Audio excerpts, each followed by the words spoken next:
What's up, everyone? This is Will, and welcome back to another episode of the Shooter Sense. And on this episode, we're going to take two YSL Homme inspired fragrances, and we're going to put them head to head against each other. Now, we're going to dive into it like we always do. We're going to go ahead and start off with dual fragrances. Rendezvous. Now, I'm assuming everyone that's watching this has actually smelled YSL Homme, but this is pretty much YSL Homme with the ginger and the aquatic notes amped up quite a bit. Now, the biggest issue that people have with YSL Homme is definitely the performance. And this one here, this is actually one of the best performing fragrances I actually have in my collection. With this one here, I'm getting about 11 to 12 hours of longevity. This is actually my second bottle, but this is the first time I've actually wore this fragrance in high heat, and it's 95 degrees, and I'm still getting 10 or 11 hours running around doing things I have to do on my skin with this fragrance. So that's one category where it doesn't slouch at, and it wins hands down. I pretty much have to wash it off to get it off my skin. I get really good projection. I'm talking all the way up to 4 hours with this fragrance. And with this one here, I don't go nose blind to it. I smell it the entire time it's on my skin. So if you want something that smells like Homme, that's better performing, definitely check this out. Rendezvous from the House of Dua. Now we're going to go ahead and move along to Alexandria Fragrances Homme Classique. Check that out. Now this one here also opens up like YSL Homme. So I'm going to get into the differences right now. The biggest differences between these two fragrances start off pretty much immediately. Yes, they both smell like YSL Homme, but the dual version is a lot more aggressive. Remember I said how well this performs? I think it's actually too much. The notes that are amped up, for me, I think it's just a little bit too much. It's rough, it's very aggressive.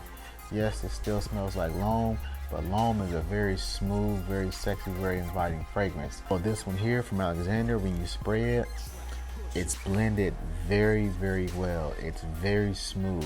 They did a really good job with just making sure this fragrance is smooth. And that's the biggest difference when this fragrance first opens up, and pretty much from the beginning to the end, that this stays very smooth, very sexy, and this stays pretty aggressive. Like I said, this could have been a really, really good scent. It's still good, but for me, it's just too aggressive. You know, YSL Homme is one of those scents that, you know, you can spray on yourself and you can go cuddle up with your girlfriend.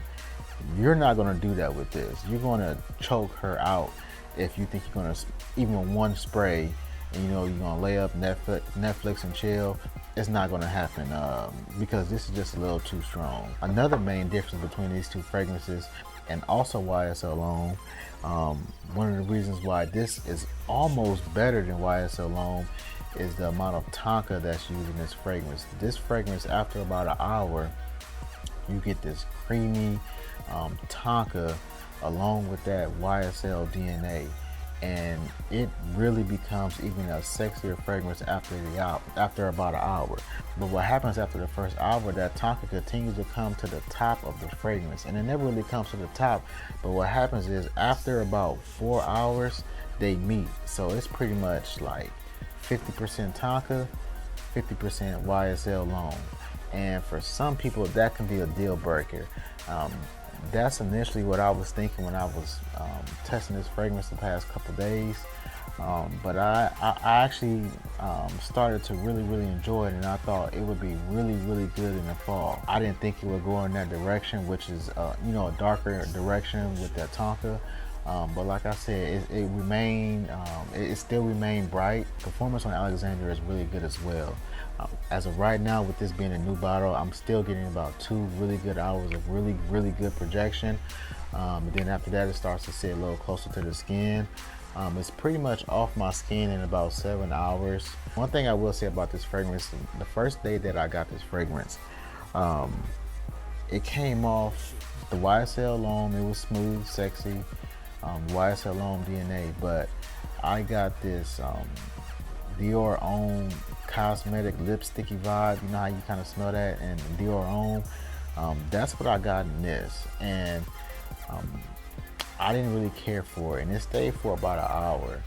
and then you know, it started to become, you know, fresh and smooth. I will say this is the third day that I've had it, and this third day is brighter, and that Dior Homme lipsticky vibe is not in here. So if you actually purchase this fragrance and you get that the first day, let this fragrance sit. I've actually seen a couple other fragrance reviewers say it became a lot fresher.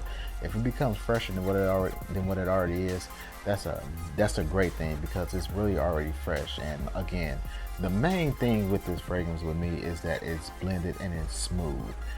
That's what I was looking for, and that's what I was hoping that this was, and it's really not. But for those of you that, you know, want that loud, projecting, aggressive fragrance, definitely go with this, because you're definitely going to get that with this. But if you want something that's blended well, that's smooth, that's sexy, and that's actually a little different, and to some people that's going to be better than YSL Homme because of the amount of tonka that's used, definitely check Alexandria out. So yeah, I think that's pretty much it. I think that covers it. I told you guys that I'm gonna go ahead and go with Alexandria. I was actually shocked when I got it, but this is a heck of a fragrance. I really enjoy it. So I think that's pretty much it. If you guys have tried these fragrances, please leave a comment below letting me know what you think about these two. And I also want to ask you guys to go to my Instagram page and like my page. It's Active Shooter Sense. If you guys want to send me a message, that's probably the best place to go, because for whatever reason YouTube doesn't notify me when someone leaves a comment or leaves me a message. But if you go to my Instagram page and leave me a comment or a message, I will definitely be able to respond to you probably within an hour, if not minutes. So that wraps up this video. So until the next one, I want you guys to stay safe and stay fresh.